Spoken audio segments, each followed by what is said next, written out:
Hi guys, Constance here, also known as Haiku, Maven, and I am here with Drew. Hi, I'm Drew. Also known as Saren. Hi, I'm Saren. I'm gonna dive right in and we're gonna make some jam today. So last year was the first year I ever made jam at all. Like literally a year ago from now, because I did it for the holidays. We completely winged it. I didn't have most of the equipment necessary to easily make jam. This year I have some of the equipment, not all of it. I'll tell you guys what I did last year when I didn't have everything. There were like 3 ways that people use to cook jam.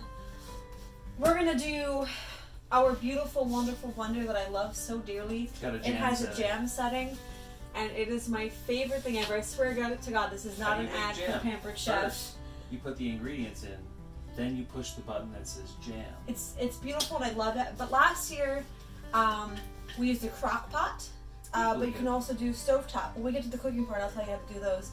But first, before you cook anything, you always want to wash your hands. How did you know? I was going to say that. Because I was going to wait to say the first step should be wash your hands. I cook a lot, Constance. I'm aware of how to wash your hands. Yeah, but I don't know. We're just still on the same page.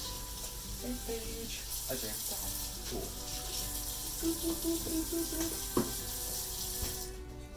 Drip dry. I'm going to go through some of the stuff you'll need to do it to make the jam first. Obviously, first, you're going to need some sort of cans or containers. If you're not looking into canning, that's fine. You don't have to steal the cans. I'll save canning for last. But you can also just put them in like Tupperware containers. They'll only last like a month that way. With canning, they last a year or 2. Until you open them. And then they last Until you open them, then they last about a month, yeah. So you're going to need your fruit of choice. We're going with raspberries. Raspberries. You're going to want to make sure you have a colander or something to properly wash the raspberries. If you don't need a colander, it just makes it easier. You can just like wash them with your hands, or a lot of the containers will have the holes. You can just wash them in the containers. Other equipment you'll need, a few hand towels, medium length towels. You really only need 1, but if you don't have some equipment, I recommend several, and I'll explain why later. A big ass pot. A big ass pot. It doesn't need to be this big. This one's a little excessively big, but I don't have any smaller. You just need to be able to fully submerge your jars in it. You need to be able to fully submerge them with about 1 inch or 2 of water above it, and you also need to put something in the bottom because your jars can't touch the bottom when you're canning. That's what we have these for. This is actually something that will stop your water from overflowing in a pot, but I've been using it for canning. If you don't have anything like that, I have literally just used like 2 medium-sized towels on the bottom, and then you just let the jars float in there. That's how I made it last year because I didn't have the right equipment. And the can's sealed, so it worked well. Yeah, fine. Otherwise, you're going to need a pot to make the jam in, or a crock pot to make the jam in, or if you have a blender like this that can heat up something and make soups. Either way, no matter what way you do it, you want it to reach at least 220 degrees Fahrenheit. It's like you sanitize it. That's also the temperature from what I'm reading. Most of this is just from research we've done. That's also the temperature that most fruits release pectin if they have a natural pectin in them. So you want them to get to 220 degrees Fahrenheit. The pectin is so what they makes it thicken. coagulate, right? Yeah. If it's still not thick enough after that, or using a fruit that won't release pectin, you want to either buy a packet of pectin, which you can easily find in some stores or online. And if pectin is too difficult for you to find, cornstarch will work too. I bet you use gelatin. You can use gelatin. Proportion you want to use, but that's what they use to make jellies. I feel like gelatin usually makes it feel more like a jelly than a jam, though, typically. Yeah. Last year, I didn't use anything. This year, I'm not using anything, and the jelly consistency has been coming out pretty good. It's been coming out just the way I like it. You can turn it upside down. The air can't get out. That's how thick it is. So I guess let's start. So grab your stock pot, your crock pot, whatever you're making it in, your blender, whatever you're making it in. So you're also going to need some measuring cups, a 1/4 cup, 1/2 cup, tablespoon, teaspoon measurements. First, we're gonna dump the berries in. This recipe is for 1 pound, because 1 pound will make exactly 4 8-ounce jars, and that's exactly the amount that fits in my stock pot to do the canning. Last year we did the crock pot, and we kept it hot while I did the canning. It takes 15 minutes to do canning. I'm sure this will change depending on what fruit you're making. I've done this for blueberries and raspberries. So 1 pound of raspberries, I need a half a cup of water, another half a cup, a quarter cup. Almost fucking up my own recipe. Quarter cup of water. Right in. Quarter cup of water, pour it right in. To help preserve, you're gonna want lemon juice or citric acid. Lemon juice. Citric acid. So you want either 2 tablespoons of lemon juice or half a teaspoon of citric acid. Now for every tablespoon of lemon juice, that's a quarter teaspoon of citric acid.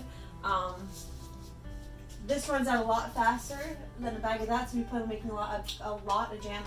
That's sour. I recommend getting citric acid. I also don't recommend eating the citric acid by itself. Yeah, it's really not good for you. The first batch I'm gonna It's do so delicious. the lemon juice. So we're gonna measure out 1 tablespoon. This is our first cooking video, can you tell? 2 tablespoons of lemon juice. Before I start, I'm going to talk about the other ways to make it because it's going to get really loud and then you guys won't be able to hear me. If you do end up making it in a crock pot, depending on the fruit you are using, it'll take anywhere from 2 to 5 hours. I think most of the ones we made before were like about 5. I think the blackberry took like 6 to 8 last time you made it. I think you're right. The blackberry took forever. Also, if you make it in a crock pot or stovetop, you want to add the rest of the ingredients with it because it'll help break it down. Next ingredients we're going to put in the blender halfway through. It is, I'm going to actually grab this so I don't forget. You want to add 2.5 cups of sugar for this specific recipe. You want to add, you want to add it in the crock pot or stovetop immediately to help break it down. And I know it sounds like a lot of sugar, but it also helps preserve it, so try not to go too much under. Sometimes I'll do less, but then I'll substitute with something else. Sometimes I'll substitute with brown sugar. I just like brown sugar better. Molasses is a lot of time. I like that with the blackberry especially. Yeah, I think like a salty jam. I do put salt in it too. I wrote 2 pinches. Such a good measurement. 2 pinches of salt, because that's what I added last night. I always like that little bite that salt adds I to my usually get jams. salty when I get 2 pinches too. How dare you? How dare you? Too salty. He's the salt now. Like I said, if you're doing crock pot or pot, with the pot, if you're doing just straight up stovetop, you want to put all the berries, all of your lemon juice, your water, your sugar, your seasonings, everything in the pot. And I think it takes... You want to mush it at all? You definitely do in the crock pot. I'm pretty So sure you you would do in the for pot, too. You would in the pot too. You're going to want to Mush have it something up to a mush it little, with. like a potato smash. All that'll work. If you're doing stovetop, it usually only takes between 30 and 45 minutes. Now, the way to tell if it's done, if you're doing a crock pot or stovetop, is you want to put a spoon, I know it sounds weird, a metal spoon in the freezer, and then when it's like basically frozen, you want to hold the spoon over the pot or crock pot, and you want to pour some of the jam on top of the frozen metal spoon, and then if it starts to like... Clump? Not clump, but like get the texture that you want your jam. If it's a texture... You're basically just forcing the jam to cool. You're forcing it to cool, so you can tell if it's the right texture that you want it at. That makes sense. I've literally never done this. I didn't do this last time I made jam. I'm Well, you did. not doing it this time. So next, before your jam is done, you want to make sure you're ready for canning, because at least with our blender method, it goes by pretty quickly. So first, I'm going to need this filled with water. I'm also going to insert, you can keep that on. I'm going to insert my canning stuff. So what I do for the canning is, this insert came with our pressure cooker. Yep. So what I do is I put it inside this to keep this a little more sturdy. Clever. Yeah, to stop it from sinking in. Clever. And then I put this at the bottom of the pot because you do not want your cans to touch the bottom. And then you just want to fill that. I'm going to have one of my clean jars in here to help me with measurement. Another thing that you want to do with the canning is you want to get some water, but you want to get water hot. You don't want to boil it. You want to make sure you don't boil them, but you want to keep them warm or hot. Just don't let them get cool. I like to keep them in warm to room, I guess hot to room temperature water the whole time I'm doing this because it's winter right now. I don't want it to get cold. You want to make sure when you're doing this too that your jars are not touching. Don't let your jars touch. Mine still wobble a little bit in here because it's not the best way to do it, but you work with what you've got. I'm a big believer in you work with what you've got. If you don't got what you need, you make something else work. Yeah, dude. I'm gonna do like 2 knuckles. Yeah, I was gonna say like 2 knuckles of water above the jars is usually pretty good. You don't need to actually measure 1 to 2 inches. I never measure. I just don't do it. You can't make me. She doesn't even measure in her cosplays. I don't even measure my cosplays. She's just like, you want a circle? Bam, circle. Bam! This pot's getting pretty heavy, so I'm gonna make Drew carry it.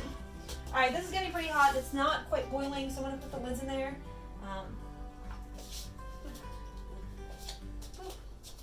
I think that's it for now. When you're boiling the jars, you don't need to do it to an exact temperature. The recommended is like 180 degrees Fahrenheit.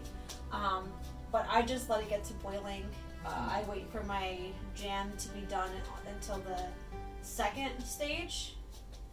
And then it's a good 20 minutes. And then I usually take them out and I put them upside down on a towel. You don't want to put them right on the counter when they're done, because the temperature shock isn't good. Yeah. My counter's so cold. You also want something to take the cans out once they're hot. I've been using these. These aren't perfect. Yeah. They're better than what I used last year. Last year I just used like latex glove. I use like the latex cleaning gloves. But these are really nice because they have the fingers. But if you don't want to get your hands involved at all in that kind of aspect, they do make special tongs. Baskets. And baskets, actually, true. They also make baskets that you can just hook on the side, so you can just like lift up the basket. They actually make pull the stock jars pots out. that have baskets designed into them for like steaming and stuff. That would probably work really well for Probably this. would.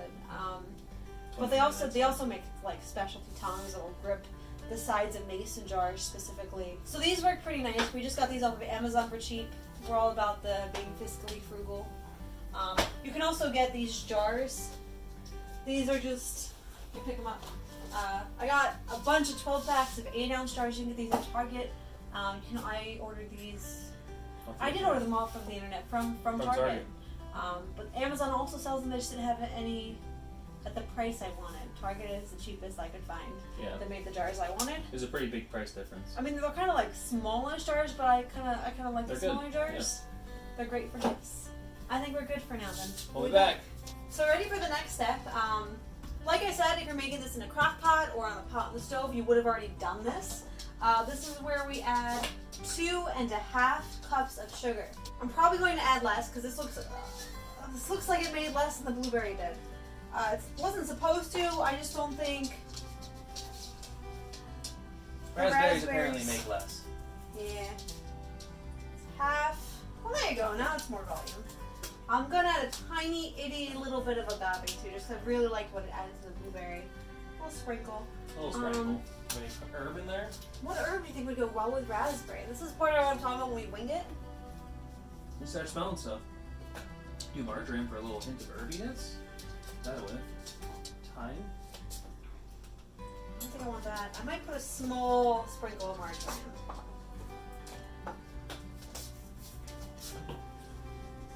2 pinches of salt. 2 pinches of salt.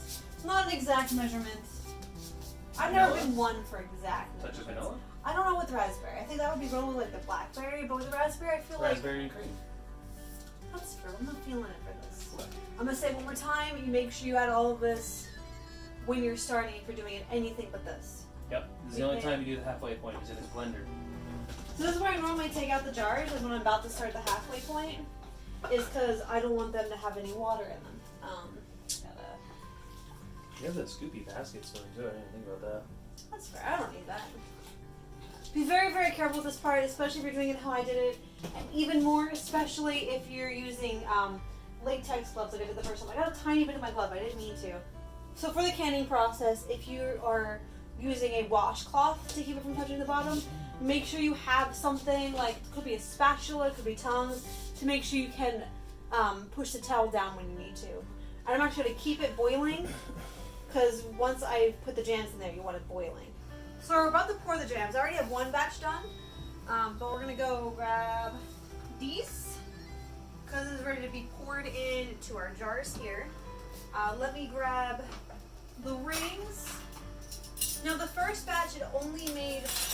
thought it was going to make 4. The same thing might happen this time. Although, you know, each case of fruit that you buy always varies in size. It might say it's a pound, but... So I'm going to pour them up to this little line. So right where the pattern ends. There's 3. Yeah, it's just 3 again. It smells so good though. Okay, so we're gonna take these out of our warm water. Might be hot water. Hot water is fine too. It just has to be not boiling. We're gonna take our rings, put them on. You're gonna want oven mitts or something that can hold the jars for this part. Towel's fine too, but you're gonna want to make sure you hold them because you want to make them finger tight. You don't want them too tight. You don't want them too loose. They call this finger tight. I know it sounds so awkward, and I want to laugh every time. I didn't coin that term, I promise. And then we're gonna take them once they're sealed, and we're just gonna submerge them, put them right in. There you go. Just one. You gotta make sure they do not touch. Do not let them touch. This is a COVID canning. They must be socially distanced. Okay, and now we're gonna make sure that's on high and set a timer for 10 minutes. After the 10 minutes, you turn the heat off, let them sit for another 5. So we'll be back. Now that the 10-minute timer is up, we're just gonna turn the heat all the way off, and you're gonna let it sit for 5 minutes, and then we'll come back. So you're gonna want to have something that you can use to pull the jams out. I'm gonna use these, which aren't completely heat resistant, so you gotta make sure you're quick with these. But for the most part, it ends up being okay. If you have tongs, that's fine. If you have like a basket that you can just lift out, that's great too. But whatever works. Latex gloves, I don't recommend, but I've done it. Hey. So you wanna, it was crazy. You wanna pull them out. Don't dump the water off them. Just let it sit, and immediately right to the towel. Do not put them on a countertop. Make sure you put them on something like a towel, because you don't want any temperature shock or anything. Yeah. Okay. And then we're gonna leave them just like this. Don't touch them. Before they're sealed, the seal's like that, right? Do not touch them when you come out. Do not poke the seal in. Just don't do it. These have already sealed. These were our first batch. But it can take up to 24 hours for the seal to pop. For me, it usually pops like no longer than 30 minutes. I was really expecting one to pop like right now. And you can kind of tell by like looking at an angle whether or not it's popped. So you don't need to touch it. You should not touch it.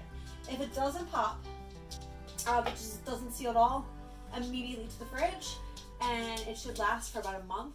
I guess that's all. I think we covered everything there is to cover when it comes to jams. You want to actually taste it? Yes. So I put some to the side so we could taste it, just to see what it's like. This is the first batch. I poured anything that was left in the blender after filling the 3. I'm a guinea pig. It's tasty. It's not bad. A little sweet. It's a little sweet. Very raspberry. Extremely I think it raspberry. would go really well with like It tastes kind of like if there was a raspberry Jolly Rancher. Another one popped! Oh my god! Guys, it popped! It's this one. This one popped. Oh my god, so we have two that have popped already. Thank you guys for watching. Like I said, if you have any questions, comments, comment down below. If there's anything you would like to see us try to make, I'll make stuff. we'll make it. Just comment below. We'll try it, even if we never made it before. We don't mind experimenting and trying to play with food. It'll be fun. We do that a lot. Thank you guys for watching, though. Good night. Bye. Bye. The last one popped. Hell yeah. You did it. You did it, internet.